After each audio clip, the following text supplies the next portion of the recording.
He was the FBI's most trusted spy hunter. But while he was busy hunting traitors, he was hand-delivering American agents straight to the executioner. He was a devout Catholic who secretly filmed his own wife for his buddies to watch. And when the handcuffs finally snapped shut, he had just one question for his team. "What took you so long?" But to understand that chilling question, we have to go back. How did one unremarkable man fool the entire U.S. intelligence community for 22 years? And why did it take a $7 million bribe to finally catch him? February 18th, 2001, Foxstone Park, Northern Virginia. It is a biting cold Sunday. Robert Hanssen, a 56-year-old FBI veteran, walks toward a wooden footbridge. To any casual observer, he is the definition of unremarkable. A tired civil servant heading home to a quiet life of prayer and family. But Hanssen is carrying the weight of a monumental betrayal. In his hand is a simple plastic garbage bag. To a hiker, it looks like trash. Inside are classified documents harvested from the most sensitive vaults of the American government. This was a ritual Hanssen had perfected over 22 long years. He had survived 3 different presidential administrations and the very collapse of the Soviet Union. As he reaches the footbridge, he moves with mechanical precision. He steps off the path and tucks the package into a hidden crevice. It is a dead drop for his handlers in Moscow. He does not look around. His training told him that looking for a tail is the quickest way to reveal you are expecting one. He turns to leave, his boots crunching on the frozen ground. He still believes he is the untouchable master of the shadows. Suddenly, the silence is shattered. Dozens of armed tactical officers surge from the woods. Blinding flashlights cut through the twilight. Submachine guns are leveled at his chest. The FBI was not just arresting a criminal. They were capturing the most destructive mole in United States history. As the cold steel of the handcuffs snaps shut, Hanssen does not struggle. He does not even look surprised. He stands perfectly still, his breath forming small clouds in the freezing air. He looks directly at the men who cornered him. His voice is chillingly ordinary. He asks the one question that would haunt the Bureau for decades.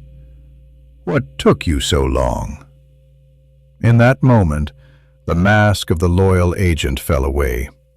It revealed the calculating soul of a man who had been at war with his own country from the inside out. This was the final act of a legendary career, the moment the gray man finally stepped into the light. To truly grasp the depth of the transformation that turned an exemplary counterintelligence officer into Moscow's most lethal weapon, one must travel back to the year 1979. In the New York field office of the Federal Bureau of Investigation, Robert Hanssen appeared as the most unremarkable of men. At 35 years old, he was a quiet father of 6 children who lived in a modest suburban home and was a fanatical member of the conservative Catholic organization Opus Dei. He was the quintessential gray man, a ghost in a suit who blended perfectly into the bureaucratic landscape of law enforcement. However, beneath this veneer of suburban normalcy lived a man consumed by a profound sense of intellectual superiority and a dark, disturbing duality that few could even fathom. Hanssen did not turn to the Soviet Union because of a belief in Marxist ideology or the virtues of the communist state. He did it to play a godlike game where he alone knew the secret rules. While he preached a rigid, almost punishing morality to his colleagues, his private life was a labyrinth of depravity and hidden obsessions. He began a strange, obsessive relationship with a stripper named Priscilla Sue Gailey, spending over $10,000 of his secret earnings to buy her a Mercedes-Benz and expensive jewelry, all while telling himself and others that he was merely trying to save her soul. But his most chilling betrayal was far more intimate and occurred within the walls of his own bedroom. Hanssen was a compulsive voyeur who would secretly videotape his own wife, Bonnie, during their most private moments. He would then invite his closest friend, Jack Hoschauer, to his home to watch these tapes, or even observe them through a hidden window, all without his wife's knowledge or consent. This extreme ability to compartmentalize, to be a pious parishioner and a deviant predator and a devoted family man all at once, was his ultimate shadow skill. It was this capacity for total deception that allowed him, in October of 1979, to compose his first letter to the Soviet Military Intelligence Residency known as the GRU under the pseudonym Ramon. He did not start with minor secrets. He began by offering the life of Dmitry Polyakov, a high-ranking Soviet general who had been providing the United States with invaluable intelligence for nearly 20 years. By sacrificing Polyakov, Hanssen proved his worth to his new masters in Moscow with chilling efficiency, effectively signing death warrants for men he had never met to secure his own secret power. This first act of treason brought him $30,000, a sum that seemed significant at the time but was a pittance compared to the catastrophic damage he had already inflicted on American intelligence. The moment that money changed hands, Hanssen crossed a threshold from which there was no possible retreat. He had created a point of no return in his double life, transforming from a guardian of the state into its most dangerous and complex parasite, waiting for the right moment to dismantle the very foundations of the country he claimed to serve. In the 1980s, Robert Hanssen's betrayal hit like a tidal wave, systematically hollowing out the foundations of American national security from within. As the decade turned into a fever pitch of nuclear brinkmanship and shadow warfare, Hanssen became a silent architect of ruin, operating with a level of access that made him the most dangerous man in Washington.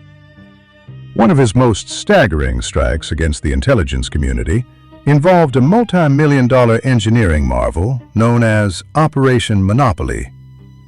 Deep beneath the streets of the capital, the United States had painstakingly excavated a sophisticated secret tunnel directly under the newly constructed Soviet embassy. This tunnel was a masterpiece of clandestine surveillance, equipped with the most advanced eavesdropping technology of the era, designed to intercept every electronic pulse and whispered conversation emanating from the heart of the Soviet diplomatic mission. It was a project that had taken years and immense resources to prepare, yet Hanssen rendered it entirely worthless with a single communication to his handlers. He informed Moscow of the tunnel's existence and its precise location, allowing the Soviets to use the site for disinformation or simply to mock the American efforts in total silence. But his reach extended far beyond local surveillance. He reached into the very survival plans of the American state itself. Hanssen provided Moscow with the complete, highly classified details of the continuity of government programs, which served as the blueprints for how the United States would function, communicate, and retaliate in the event of a full-scale nuclear apocalypse. These documents were the crown jewels of the Pentagon, containing the locations of secret bunkers, the exact protocols for the president's evacuation, and the command codes that were meant to be the nation's final shield. By handing over these plans, Hanssen effectively gave the Soviet Union a map to the ultimate American endgame. For this steady stream of lethal information, he was compensated in the untraceable currency of the shadow world. While his neighbors in the suburbs saw a modest man driving an old car, Hanssen was accumulating thousands of dollars in cash and packets of high-quality, rare diamonds funneled to him through a complex network of dead drops in local parks. In a display of chilling arrogance, he would hide these spoils in the crawl spaces of his home or even behind the very walls of his house, literally surrounding his family with the price of his treason. What made him truly unstoppable was his own professional specialization. Within the Federal Bureau of Investigation, Hanssen was a premier expert in the field of finding spies and utilizing computer databases to track suspicious patterns. He was the fox who had been given the keys to the hen house, and he used his intimate knowledge of the hunt to ensure that he would never become the prey. He knew exactly which databases were monitored and how to query internal records without triggering a single red flag. While his colleagues looked for flamboyant traitors who spent too much or drank too much, Hanssen remained the dour, intellectual technician, hidden by the very expertise that should have led to his capture. He was a master of the digital and physical shadows, ensuring that while the foundations of the nation were crumbling, his own mask of a loyal agent remained perfectly intact. By the late 1980s, a suffocating veil of paranoia had descended upon the upper echelons of the American intelligence community, turning the halls of the J. Edgar Hoover building into a theater of distrust. It was no longer a mere suspicion. It was a mathematical certainty that a high-ranking traitor was operating at the very heart of the system. Every time the Bureau attempted to launch a sensitive operation or secure a high-value asset in Moscow, they were met with a ghost-like anticipation from the other side. People were disappearing, and secrets were evaporating before they could even be acted upon. This was a period of internal scorched earth. Special task forces were assembled to hunt the mole, but their methods were flawed from the very inception. They looked for the classic markers of a spy, such as sudden wealth, gambling debts, or flamboyant displays of luxury. Because of this rigid profiling, the hunt became a tragedy of errors that destroyed the lives of innocent, dedicated officers. Men whose only crime was an unexplained entry in a travelogue or misunderstood friendship found themselves under the crushing weight of 24-hour surveillance. Their phones were tapped, their families were interrogated, and their professional reputations were incinerated in the pursuit of a phantom. Some were forced into broken retirements, their decades of loyalty forgotten in a desperate, blind attempt to find the source of the leak. While these innocent men were being dismantled, Robert Hanssen sat in plain sight, shielded by his own expertise. He was often the very person tasked with reviewing the security logs and analyzing the breaches, which gave him the ultimate vantage point to hide his own tracks. It was a cold-blooded, intellectual duel where Hanssen acted as both the hunter and the prey, skillfully diverting suspicion toward anyone but himself. He would perform dry runs of his secret communications, using the Federal Bureau of Investigation's own training to check for tails and electronic bugs, turning the agency's defensive protocols into a shield for his betrayal. The collapse of the Berlin Wall and the official end of the Soviet Union in December of 1991 did nothing to quench his thirst for the game. While the rest of the world celebrated the victory of democracy, Hanssen simply recalibrated his treason. With the same clinical detachment he had shown the communists, he transitioned his services to the newly formed Russian Federation. He understood a truth that his superiors had forgotten, that while ideologies might crumble and statues might fall, the hunger for secret information remains eternal. Even as the Cold War was declared over, Hanssen continued to query the internal databases, searching for his own name or any sign that the investigators were closing in. He remained a relic of the old world, surviving in the digital dawn of the new one. A permanent resident of the shadows who had successfully outlived the very empire he had first set out to serve, all while maintaining the mask of a loyal, unremarkable civil servant. The resolution of this multi-year drama arrived only when the American intelligence community decided to take a desperate and incredibly expensive gamble. For years, the pursuit of the mole had been a story of dead ends and ruined reputations, leaving the leadership of the Federal Bureau of Investigation in a state of terminal frustration. They realized that they could no longer find the traitor by looking inward. They had to look toward the very people who were buying the secrets.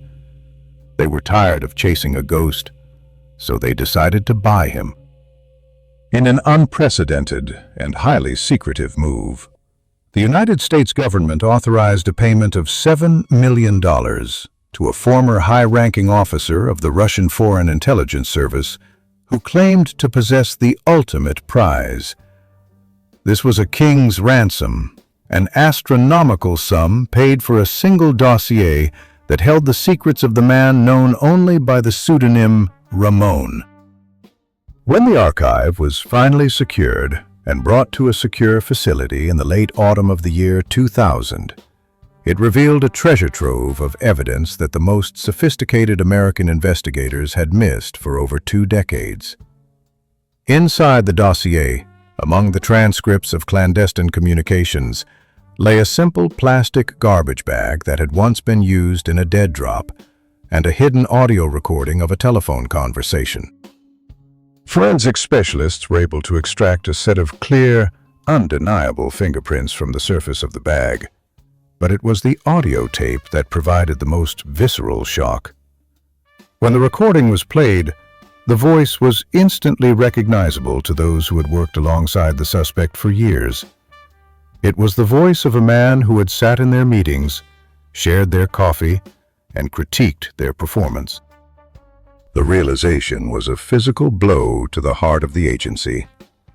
The phantom they had been hunting was Robert Hanssen, one of their own most trusted experts in counterintelligence.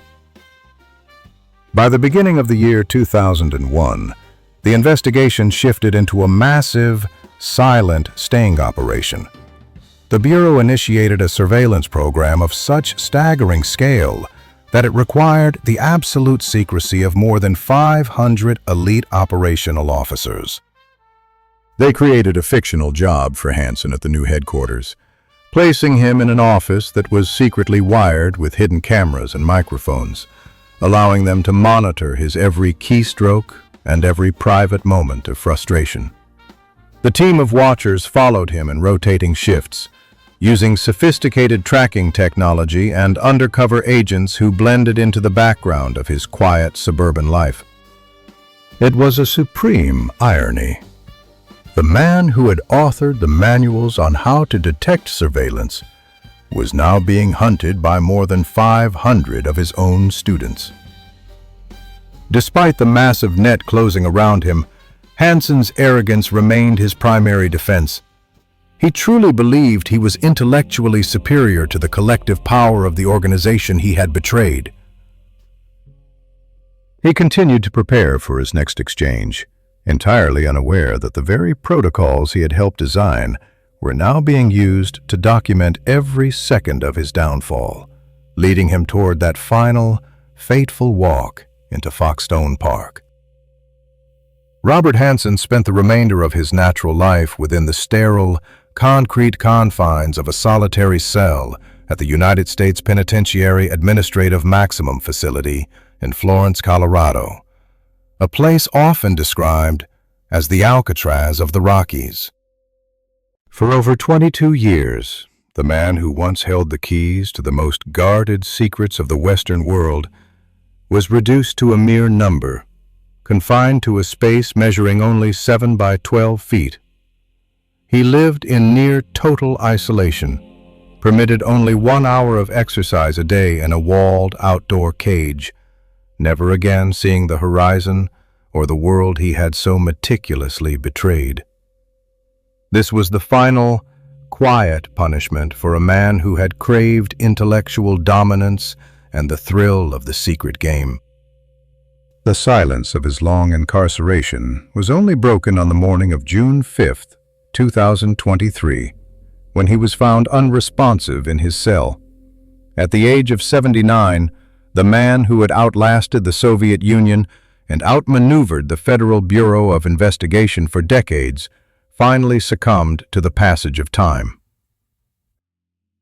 His death marked the definitive closing of a file that had remained a painful, open wound for the American intelligence community since the turn of the century. The story of Robert Hanssen has become a powerful symbol of the end of a grand, romanticized, and terrifying era of espionage. He was the final titan of a world defined by dead drops in suburban parks, the painstaking use of invisible ink, and tense, silent exchanges of micropoints in dark city alleys. His career represented the absolute peak of Cold War tradecraft, where the strength of a nation's defense rested entirely on the integrity of the individuals who guarded its gates.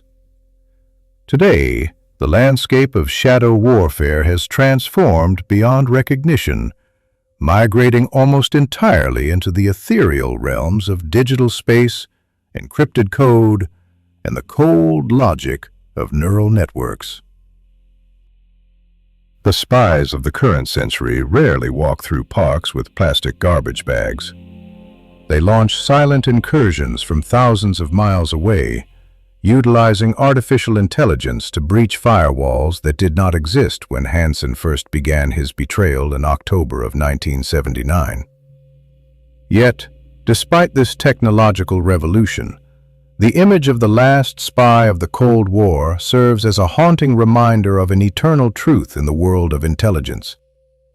No matter how sophisticated the encryption or how impenetrable the fortress, the most dangerous weapon will always be the human element, the person who knows the system from the inside and possesses the cold vanity to dismantle it. The betrayal of Robert Hanssen left a deep, jagged scar on history, proving that the most formidable enemy is not necessarily the one shouting rhetoric across an ocean, but the one sitting quietly in the adjacent cubicle, sharing the same coffee while plotting the ultimate collapse.